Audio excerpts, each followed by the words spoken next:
Aproximaciones al Medioevo.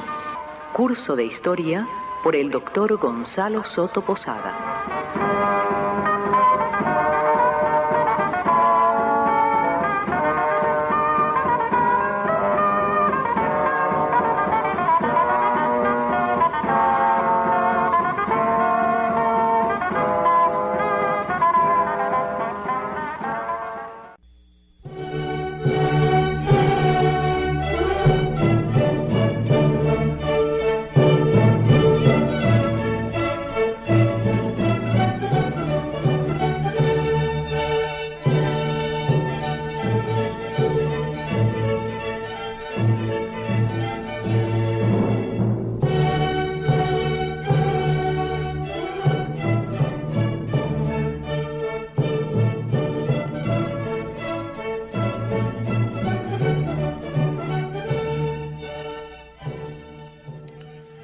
En nuestras aproximaciones al medioevo de hoy, el tema será una faceta importantísima de la vida y cultura medievales.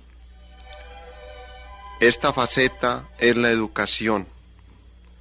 ¿Qué era educar para un medieval? ¿Cómo se hacía? ¿Cuál era el programa de estudios? ¿Por qué en la Edad Media surge eso que para Occidente va a ser fundamental, la universidad? Todas estas temáticas serán entonces el tema de nuestra conferencia de hoy. Su título podría ser entonces Medioevo y Educación.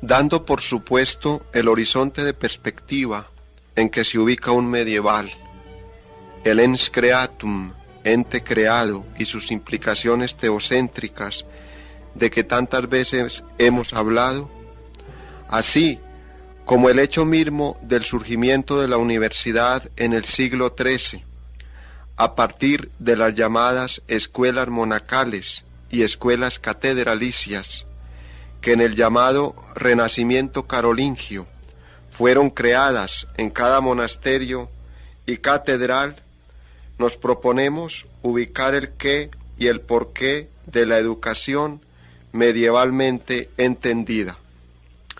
No vamos a entrar a discutir si el surgimiento de la universidad en el medioevo se debió a la lucha política y económica entre la nobleza y la burguesía naciente, la universidad como la carta de franquicia de la feudalidad a la incipiente burguesía, tesis sostenida por Aníbal Ponce en su conocido libro Educación y lucha de clases, o si responde este surgimiento a ese humanismo académico innato en el hombre, de cultivo serio y desinteresado de las ciencias, pues como inicia su metafísica Aristóteles, comillas, todo hombre por naturaleza desea saber, comillas, surgen entonces de ese afán de intercambiar los valores culturales, o si responden a ese momento histórico de la consolidación de la monarquía papal, que al consolidarse como imperio quiere fundir y realizar su dominio universal por la fundamentación sistemática y racional del saber, y nada mejor para ello que las universidades, condición de posibilidad de la unidad teocrática del mundo a través del papado. No vamos a discutir esto.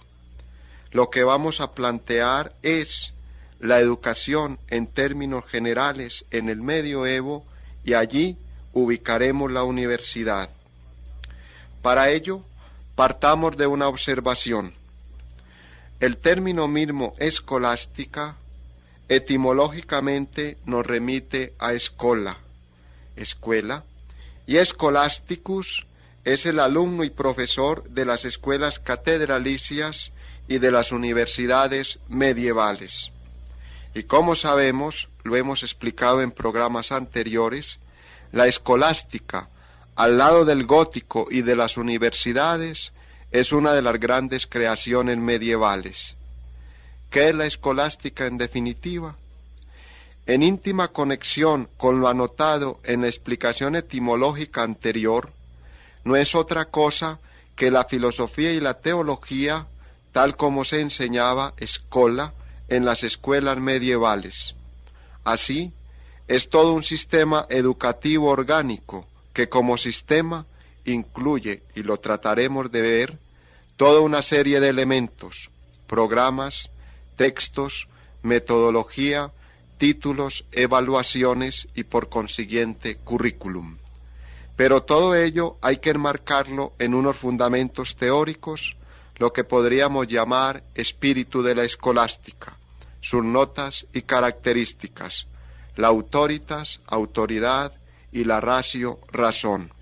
Por la autoritas tenemos las sentencias.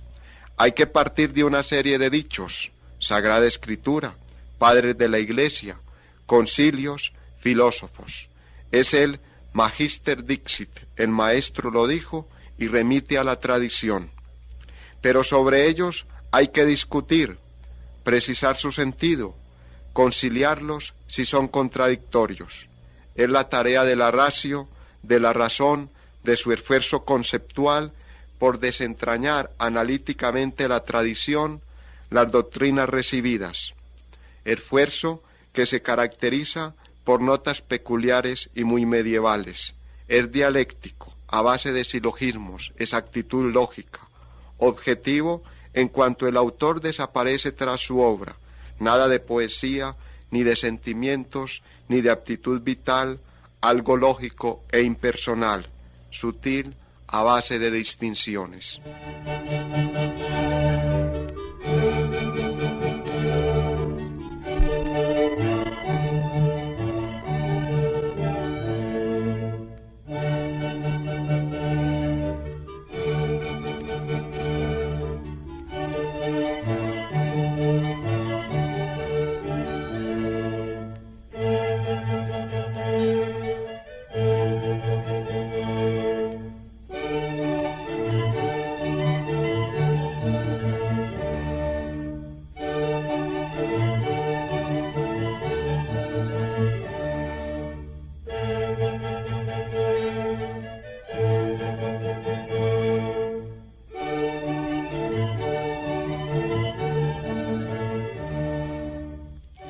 Pues bien, a partir de estas características que hemos llamado espíritu de la escolástica, autoritas y ratio, autoridad y razón, surge todo un proceso educativo que vamos a describir en sus distintos factores y elementos.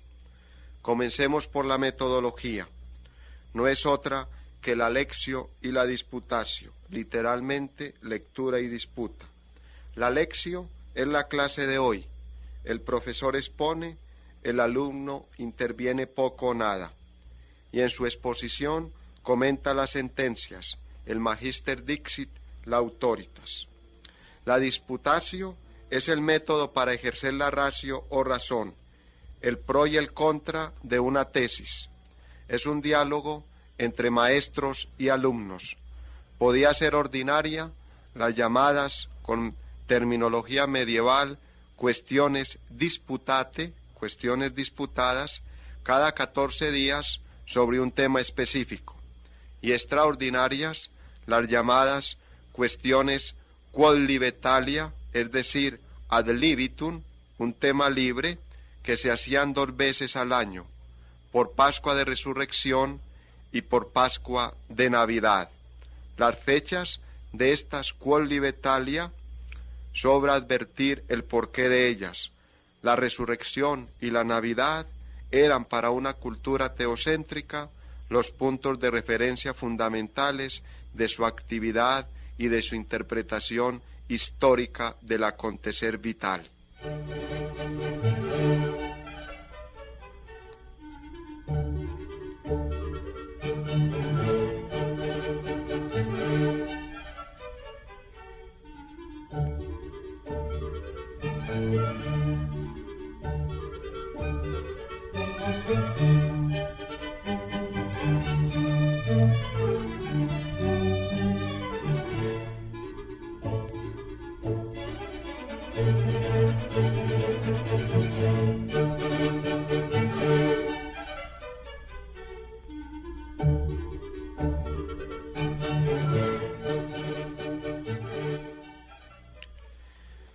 Fruto de esta metodología, como modo de enseñanza, de esta lectio y disputatio, son las formas literarias o textos de la escolástica. De la lectio surgen los comentarios a las sentencias. De estos comentarios, ya sistematizados, surgen las sumas. De la disputatio nacieron las cuestiones en su doble variedad, cuestiones disputate ordinarias, cuestiones quodlibetalia o quodlibetales extraordinarias, y una elaboración específica, más libre y sobre un tema determinado, algo parecido a nuestras monografías, constituyen los opúsculos de la escolástica medieval. Y ya que mencionamos las sumas, en ellas aparece claramente delimitado el método de exposición y tratamiento de los temas medievales, la técnica de la lectio y de la disputatio, del pro y del contra en el sentido explicado. Es el caso de la Suma Teológica de Tomás de Aquino y su sistematización que responde a dichos modelos metodológicos. La primera parte, en la Suma Teológica en cualquier cuestión o artículo, es el argumento contra la tesis central, las llamadas por Tomás objeciones y que él expresa en el Videtur Quod, parece que. Luego viene el texto que corrobora la doctrina contraria a las objeciones, posición contraria a las objeciones, el sed contra, pero contra esto, en la expresión de Tomás de Aquino. El tercer momento es el llamado cuerpo del artículo, tesis relativa a la cuestión disputada. Se defiende la tesis a demostrar. El encabezamiento de Tomás es respondeo dicendum quod, respondo diciendo que. Y finalmente viene la respuesta a las objeciones, a los argumentos contrarios a la tesis defendida, el ad primum respondeo dicendum quod de Tomás, a lo primero respondo diciendo que. Pues bien, con el videtur quod y el sed contra, con el parece que y con el contra, se está ejerciendo la lectio. Tomás expresa allí una serie de sentencias en torno a las cuales va a discutir. ¿Dónde discute? En el cuerpo del artículo y en la respuesta a las objeciones. En el respondo diciendo que y en a lo primero respondo diciendo que, donde Tomás entonces ejerce la cuestio o la disputatio, la técnica del pro y del contra.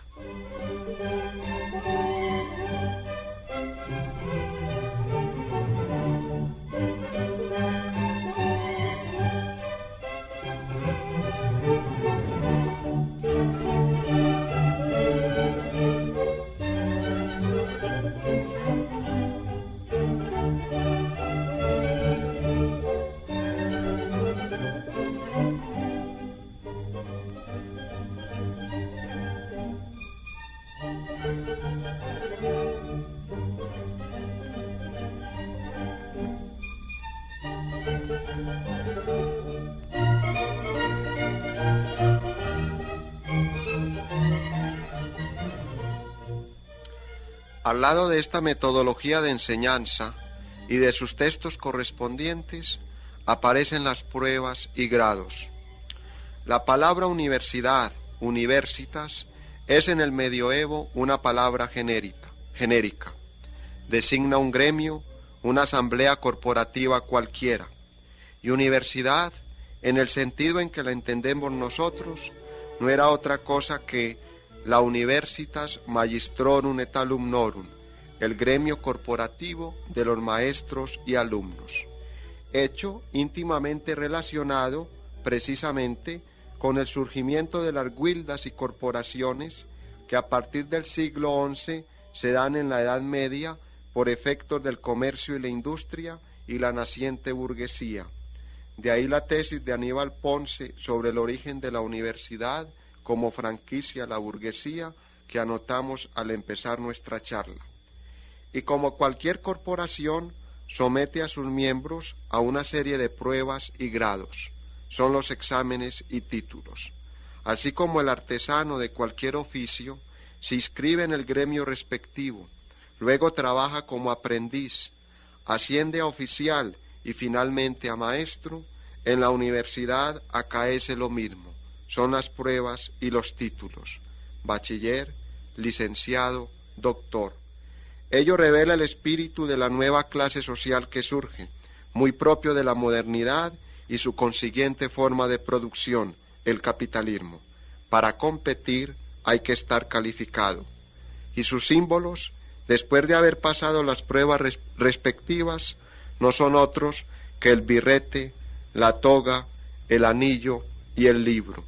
De ahí las condiciones específicas para los títulos universitarios: académicas, temporales y honoríficas. Las primeras, académicas, constituyen el studium generale, el estudio general, las artes liberales, el trivium y el quadrivium, de que hablaremos después en el tratamiento del currículum. Las segundas, condiciones temporales, son precisamente las que posibilitan la explicación etimológica del término latino gradus. Gradus para un medieval es marcha, ascenso a lo largo del studium generale primero y de las especialidades después, teología, derecho, medicina, de las que también hablaremos en el currículum. Es pues algo periódico. Hay que comenzar por la Facultad de Artes, el studium generale, que abre la vía a las facultades superiores. Implica por ello determinados años de estudio y sus correlativas pruebas para el título correspondiente en cada facultad. Las terceras, es decir, las condiciones honoríficas, no son más que el honor del título, lo que él implica de rango y de excelencia. Si la nobleza caballeresca era la nobleza de espada, la universidad crea otra nobleza, es la nobleza de toga, que con la caballeresca comienzan a jugar papel fundamental en la cultura medieval occidental.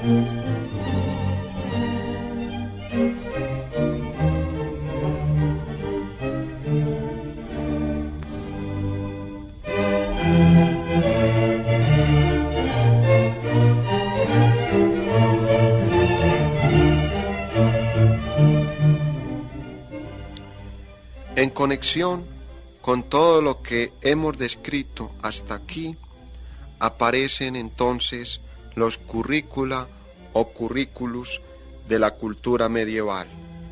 Ocupémonos de ellos. Estos currícula no son otra cosa que la organización medieval como estructura académica de la secuencia de los estudios en programas orgánicos. Y como estructura académica consisten fundamentalmente en la organización de las artes liberales y profesionales con base en los siguientes criterios. El primer criterio es el criterio profesional. Considera las necesidades del servicio y medievalmente remite a tres especialidades: la eclesiástica, la jurídica y la médica, como respuestas a tres exigencias elementales del hombre y la sociedad: conocimiento del Ser Supremo, de sus verdades absolutas y de su culto; teología, anhelo de justicia; derecho y requerimiento de la salud corporal; medicina. Como se ve, desde su instancia primigenia y originaria, la universidad cumple una labor de proyección y de servicio. Se trata de servir al hombre, se trata de servir al mundo, se trata de servir a la sociedad a través, en la Edad Media, de estas tres disciplinas: teología, derecho y medicina. Asimismo, aparece a través de este criterio profesional la idea de que la universitas es universitas en la medida de universalidad del saber. La universalidad del saber para el medieval estaba dada porque a través de estas tres ciencias nos ocupábamos del hombre, del mundo y de Dios como objetos supremos del saber humano. El segundo criterio es el criterio científico. Considera la afinidad teórico-práctica de las ciencias y la parcelación misma del saber. Medievalmente es la división de las artes liberales en 7 campos perfectamente delimitados, 7 disciplinas científicas y que constituyen los célebres trivium y quadrivium. El trivium y quadrivium son eco del Encyclios Paideia helénico, es decir, de la enseñanza enciclopédica que asume Grecia después del siglo III después de Cristo. Son también un eco de la Humanitas Romana, es decir, de lo que los romanos, para efectos de la educación, entendían como institutio et erudicio in bonas artes, la institución o erudición en las bellas artes, precisamente las artes liberales. Pues bien, el trivium y el quadrivium responden a estas exigencias que ya habían planteado los helénicos a través del Encyclios Paideia y los romanos a través de la Humanitas.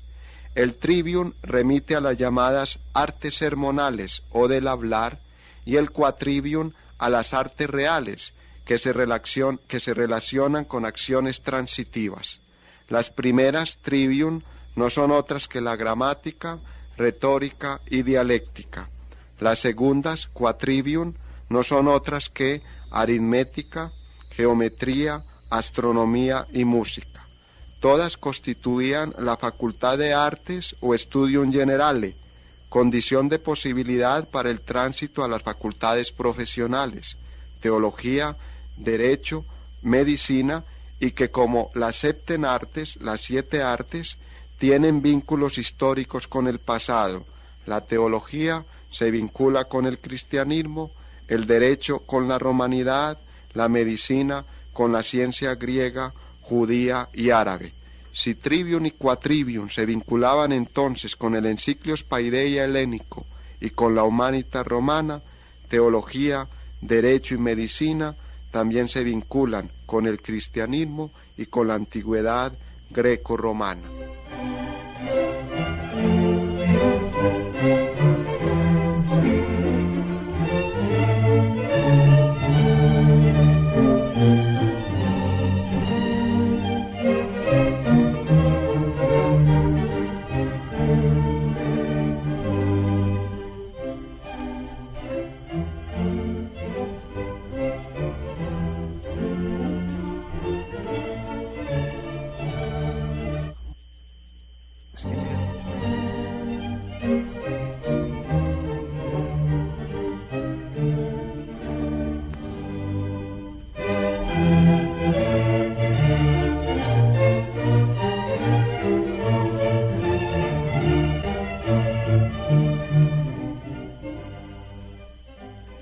Es de anotar que no es casual la sugestiva presencia del número 7 en esta parcelación del saber científicamente elaborada, pues dicho número es para un medieval la suma del 4 y del 3, y el 4 es símbolo del orden cósmico, Por algo hay 4 puntos cardinales, 4 fases de la luna, 4 estaciones, 4 elementos, 4 cualidades, 4 miembros en el cuerpo humano, 4 temperamentos, 4 tinturas alquímicas, 4 humores y en el plano cristiano 4 evangelistas, 4 letras en el nombre Adán y Yahvé, 4 extremidades en la cruz.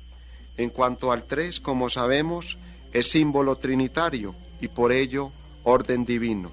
Así, combinando ambos números, es decir, orden cósmico humano, 4, y orden divino, 3, aparece el 7, que por lo mismo es plenitud. De ahí que haya 7 días en la semana, 7 cuerdas en la lira, 7 tonos musicales, 7 colores en el arco iris, 7 planetas, 7 edades del hombre, 7 pecados capitales, 7 dones del Espíritu Santo y a nivel curricular 7 artes liberales. O sea, en la estructuración del currículum medieval hay un presupuesto mágico religioso, el proporcionado por la astrología, la alquimia y el cristianismo, las correspondencias macro-microcósmicas. El cielo repite la tierra, abajo y arriba coinciden. Es la episteme de la semejanza, empleando categorías de Foucault. Si hay 7 planetas arriba, hay 7 aberturas en el hombre abajo. Si hay 7 dones del Espíritu Santo, lo divino, hay 7 pecados capitales, lo humano. Si hay 7 virtudes fundamentales, 3 teologales y 4 cardinales, lo celeste, hay 7 artes fundamentales, lo humano, y agrupadas en 3 trivium para corresponderse con las virtudes teologales y en 4 quatrivium para corresponderse con las virtudes cardinales. Esta observación es fundamental entonces para entender el porqué de este criterio científico a nivel del trivium y quatrivium como artes liberales para efectos de pasar a las facultades de teología, derecho, medicina. Con ello estamos pensando en relaciones macro-microcósmicas de totalidad.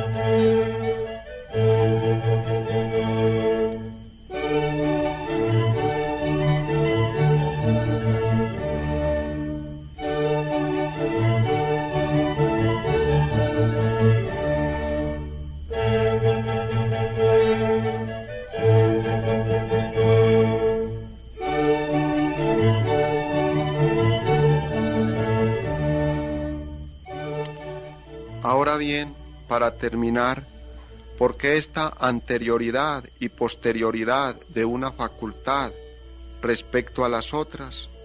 ¿Por qué ese pasar por las artes, studium generale, antes de las profesiones? Porque las segundas, las profesiones, son una continuación de las primeras, las artes. Entre ambas hay una solución de continuidad indispensable. En concreto, para el jurista, el ejercicio del derecho requería la dialéctica. Para el teólogo, la dialéctica era un previo necesario, pues la escolástica no trabajaba la teología sin el saber aristotélico, parte vital de la dialéctica. Y la medicina era la continuación de la física aristotélica, otro constitutivo de la dialéctica. Todo ello nos indica entonces cómo, en su sentido primigenio y original, la universidad no era otra cosa que un sistema orgánico, con unidades académicas intrauniversitarias, las facultades, en las que existía un parcelamiento del saber con base en currícula, pero este parcelamiento era a la vez unidad. Una facultad y su currículum era el previo de las otras, la facultas artium era la condición de tránsito a las facultades profesionales, y ya sabemos por qué.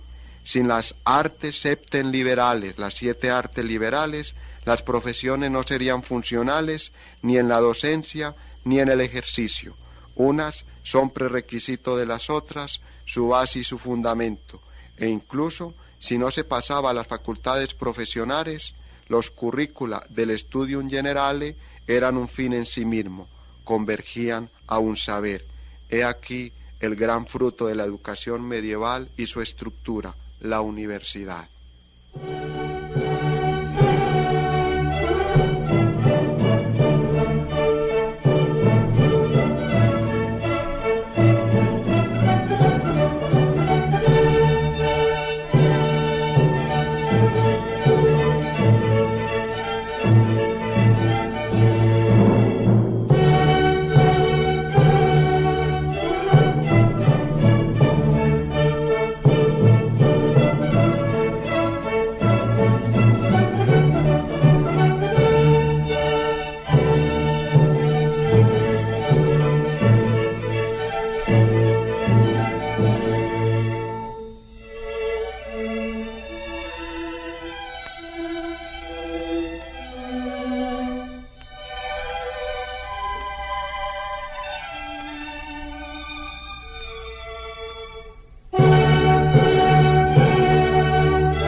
Aproximaciones al Medioevo. Curso de Historia por el Dr. Gonzalo Soto Posada.